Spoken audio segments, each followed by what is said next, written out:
Sunil Shah of Turtle Star Capital is also here with me. And Sunil, I see insurance and gold loan companies as some of your favorites right now in this market. Talk to us about why do you like that space? Yeah, so insurance is one which is clearly one in the quarterly results which have gone by have shown tremendous amount of growth. The second bit is that we are seeing in the economy that lot of measures are being taken towards risk mitigation. So I think eventually even on the BFSI space where loans would be given and all, along with the rating which is critical, the back-end insurance should also play out big time for them. So now we are seeing that businesses are moving more towards risk mitigation.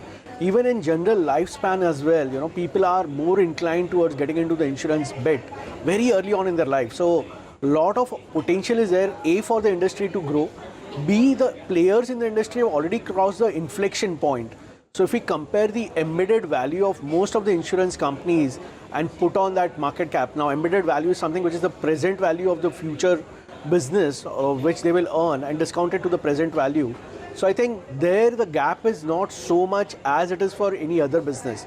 Given the consistency of the business over a long term, a lot of value will emerge in the insurance pack. So one of the companies that we like or is on our track or radar right now could be HDFC Standard Life and SBI Life. Both of them have got great reach, great depth of the business. I think that's the one maybe investors should look at, in the insurance pack, which could give great returns over a period of time. Sure. Sunil, what are the areas which you are completely avoiding in this kind of a market?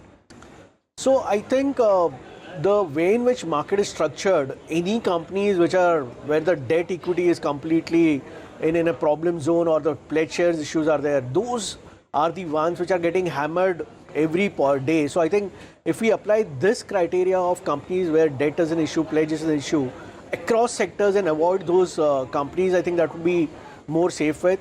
Sectors which we still don't like remain on the real estate side. So that is the space which we are clearly avoiding.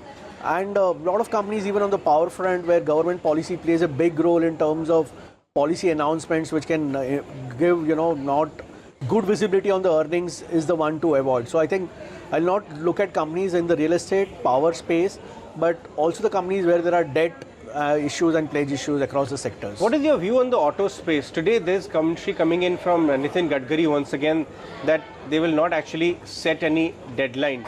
Look at how auto names are reacting in trade right now, but at least the entire auto sector lobby is looking at commentary from Nitin Gadkari regarding EVs because there was a fear that they will put a deadline, etc. What are your thoughts there?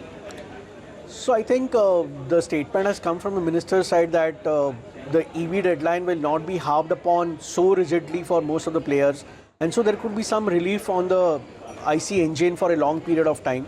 That will give comfort to the auto sector. But however, having stated that, it's 11 months in a row that we are seeing negative growth from the auto pack.